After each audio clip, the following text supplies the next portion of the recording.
Good morning students. हमारा lesson number 1 complete हो चुका है और आज हम लेसन नंबर 2 रीड करेंगे, जिसका शीर्षक है पुनर्मुष्को भव, अर्थात फिर से चूहा बन जाओ। So open your book and page number 13। बच्चों, इस पाठ में आपके कत्वा तुमुन लेप प्रत्यय का प्रयोग किया गया है। कत्वा तुमुन और लेप प्रत्यय से बनने वाले पद अव्यय होते हैं। अव्यय वे शब्द होते हैं जिनका रूप किसी भी विभक्ति, लिंग और वचन में नहीं बदलता है। कत्वा तथा लेप प्रत्यय का प्रयोग करके या कर का अर्थ प्रकट करने के लिए किया जाता है। कत्वा प्रत्यय का त्वा और लेप प्रत्यय का यह शेष रहता है। उपसर्गहीन धातु में कत्वा और उपसर्ग युक्त धातु में लेप प्रत्यय लगता है। उपसर्ग के कारण अर्थ प्राय भिन्न हो जाता है। फॉर एग्जाम्पल, हस प्लस कत्वा अर्थात हसित्वा। हस प्लस कत्वा इससे मिलकर बना हसित्वा। बी प्लस हस प्लस लेप। अब इसमें आप देखिए, हस धातु से पहले बी लगा हुआ है। बी क्या है? उपसर्ग। जब धातु के साथ वी उपसर्ग लग जाता है या कोई भी अन्य उपसर्ग लग जाता है, कहने का मतलब यह है कि जब धातु के साथ उपसर्ग लगा होता है तब हम कत्वा के स्थान पर लेप प्रत्यय का प्रयोग करते हैं। अर्थात हम वहाँ पर कत्वा प्रत्यय का प्रयोग नहीं करते हैं। किसका प्रयोग करते हैं? लेप प्रत्यय का। तो क्या बना? बी प्लस हस प्लस लेप, बीहस्य। अर्थात हंस करके या हंसकर। इस प्रकार आपने देखा कि उपसर्गहीन धातु में हमने कत्वा प्रत्यय और उपसर्ग युक्त धातु में हमने लेप प्रत्यय का प्रयोग करना सीखा। तुमुन प्रत्यय का प्रयोग के लिए अर्थ में किया जाता है। इसमें तुमुन का तुम शेष रहता है, जैसे हस प्लस तुमुन हसितुम।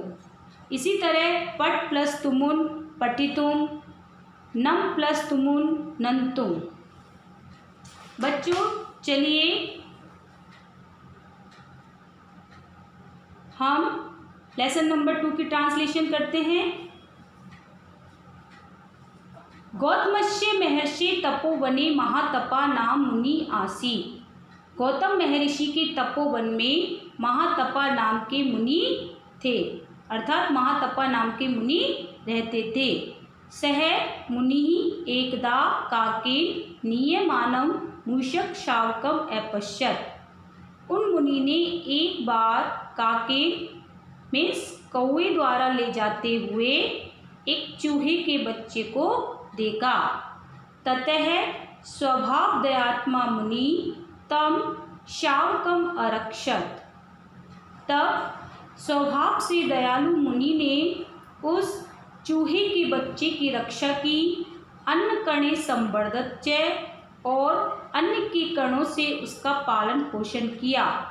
एकदा एकः बिडालः तम मुष्कम खादितुम एधावर। एक बार एक बिल्ली उस चूहे को खाने के लिए दौड़ी। तम अवलोक्य मुष्कः, उसको देखकर चूहा तस्य मुनि अंकम प्राविशत, उन मुनि की गोद में प्रवेश कर गया। तदा मुनि उवाच, तब मुनि ने कहा, मूषक त्वं मार्जारो भव। हे मूषक, तुम बिल्ली बन जाओ। ततः सः बिडालः कुक्कुरात् भीत्वा धावति। तब वह बिल्ली चूहे से डरकर दौड़ती है।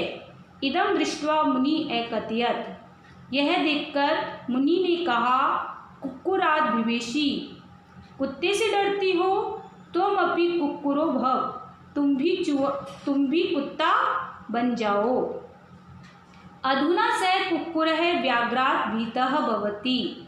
अब वह कुत्ता शेर से डरा होता है। ततः सः मुनिः तम कुक्कुरम व्याघ्रम अकरोत्।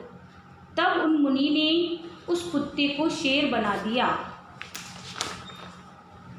अतः स व्याघ्रम तपोवने एव बसति।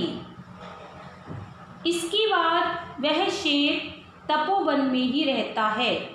मुनि च तम व्याघ्रम मुष्को अयम अनया कृपा दृष्टया पश्यति। मुनि उस शेर को यह चूहा है इस कृपा दृष्टि से देखते हैं। तत्र सर्वे मुनया, वहाँ सभी मुनि तम व्याघ्रम दृष्ट्वा वदन्ति, उस शेर को देखकर कहते हैं अयम मुनि ही इमं मुष्कम व्याघ्रम अकरोत्। इन मुनि ने इस चूहे को शेर बना दिया है।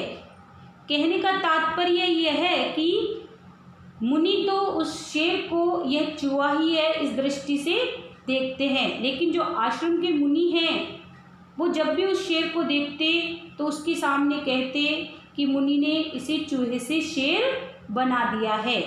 एतत् श्रुत्वा व्याघ्रः अचिंत्यत, यह सुनकर शेर ने सोचा यावद् इयं मुनिः जीवति, जब तक यह मुनि जीवित है तावद् इयं मे अपकीर्ति न अपगमिष्यति, तब तक मेरी बदनामी दूर नहीं होगी। अर्थात जो आश्रम के ऋषि मुनि हैं तब तक मुझे चूहाई समझते रहेंगे। इति विचारे व्याघ्रः तम मुनिम हन्तुम उद्यते अभवत्। ऐसा सोचकर शेर ने उन मुनि को मारने का प्रयत्न किया, उन मुनि को मारने के लिए तैयार हो गया। मुनि अपि झटति एव पुनर्मुष्को भव इति उक्त्वा तम पुनः मुष्कम एव अकरोत्। मुनि ने भी शीघ्र ही फिर से चूहा हो जाओ यह कहकर उसे फिर से चूहा बना दिया। अतएव उच्यते, इसलिए कहा गया है नीचः श्लाघ्य पदम प्राप्य स्वामिनं हन्तुमिच्छति मूषको व्याघ्रतां प्राप्य मुनिम हन्तुम गतो यथा।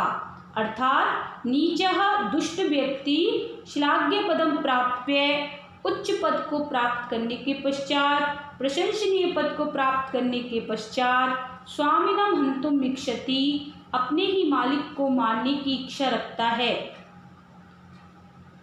मुष्को व्याघ्रतां प्राप्य, जिस प्रकार शेर बना हुआ चूहा मुनिम हन्तुम गतो, मुनि को मारने के लिए तत्पर हुआ। अर्थात उसने मुनि का आभार तो प्रकट नहीं किया, अपितु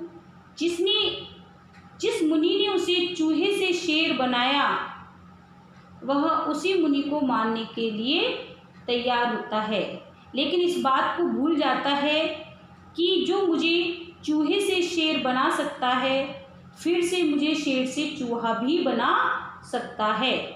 तो बच्चों, इस कहानी से हमें ये शिक्षा मिलती है कि जो हमारे ऊपर उपकार करते हैं हमें उनका आभार प्रकट करना चाहिए, उनके प्रति कृतज्ञता ज्ञापित करनी चाहिए, ना कि उनको क्षति हानि या मारने का प्रयत्न करना चाहिए या उनको हानि या क्षति पहुंचाने का प्रयत्न करना चाहिए। Thank you, have a nice day.